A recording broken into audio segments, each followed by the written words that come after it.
Assalamualaikum warahmatullahi wabarakatuh. Rekan-rekan sekalian, saya sedikit ingin berbagi ilmu. Ya, mudah-mudahan ini ada manfaatnya. Karena banyak sekali berbagai pernyataan, pertanyaan ketika kita bertemu dengan tokoh Islam, tokoh pergerakan, atau siapapun lah yang bertanya. Branding, paradigma, dan keyakinan saat ini, sosok Al-Mahdi itu orang yang harus sudah berilmu, orang yang punya pengalaman dalam semua aspek, harus sudah banyak menguasai kitab. Karena memang itulah paradigma yang dibangun oleh alim ulama dari berbagai pendapatnya, oleh ustadz-ustadz akhir zaman saat ini. Namun pendapatnya itu justru kontradiktif dengan hadis yang lain. Contoh,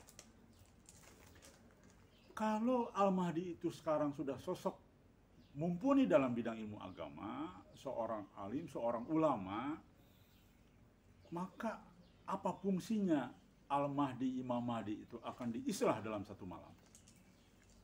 Diislah artinya kan dirubah total menjadi pribadi yang luar biasa, menjadi mumpuni dalam perjuangan di berbagai medan perjuangan, di berbagai sisi, di berbagai cara dan sebagainya.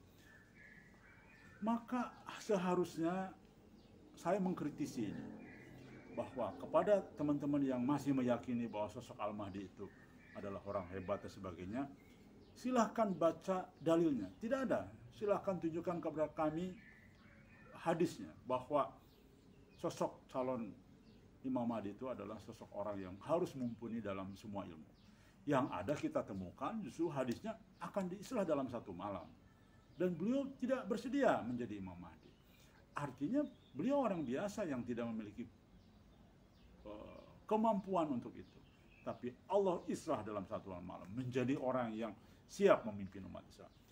Itu seharusnya menjadi pemikiran. Sehingga insya Allah gugurlah orang-orang yang berpendapat bahwa Al-Mahdi itu adalah harus orang hebat dalam banyak aspek. Itu yang pertama. Yang kedua, kan banyak nih ustadz-ustadz, ulama dan kiai di saat ini berbagai pendapatnya bahwa berdasarkan sebuah hadis Al-Mahdi itu muncul dari Madinah, Al-Mahdi itu penduduk Madinah, Al-Mahdi itu berdasarkan orang dari Madinah, maka tentu orang Arab, karena di situ dikatakan muncul dari mana dan penduduk Madinah. Maka kalau ada yang berpendapat seperti ini, sesungguhnya mengabaikan hadis yang lain, bahwa munculnya dari arah timur bersama dengan panji hitam. Jadi sesungguhnya pendapat-pendapat ulama itu tidak sempurna, justru akan menjadi bingung sendiri. Kenapa? Karena kok di satu sisi ada hadis yang mengatakan Al-Mahdi muncul dari arah timur dengan bermunculnya ada panji hitam di dalam. Maka sesungguhnya bukan kontradiktif. Nah, alhamdulillah seharusnya ulama mau mendengar ini. Ternyata Said Muhammad Qasim dalam mimpinya jelas dikatakan setelah beliau akan membangun Islam sesuai dengan Islam yang dibangun oleh zaman Nabi Muhammad SAW, maka beliau diminta hijrah ke Madinah oleh baginda Nabi Muhammad SAW. Lalu setelah itu hijrah ke Madinah dan kemudian bersyukur kepada Allah di Mekah.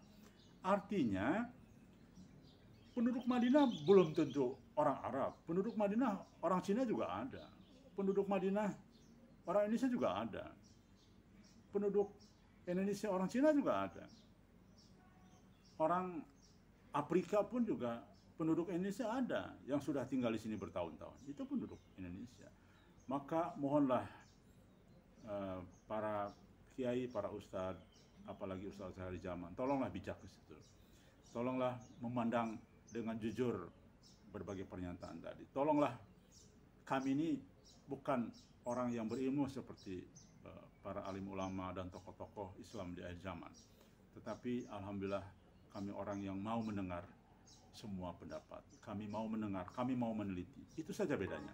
Alhamdulillah, insya Allah akan lebih bijaksana daripada merasa punya ilmu tinggi, tak bersikukuh dengan pendapatnya, tidak pernah mau melirik berbagai pendapat yang lain. Demikian saya kira. Terima kasih. Assalamualaikum warahmatullahi wabarakatuh.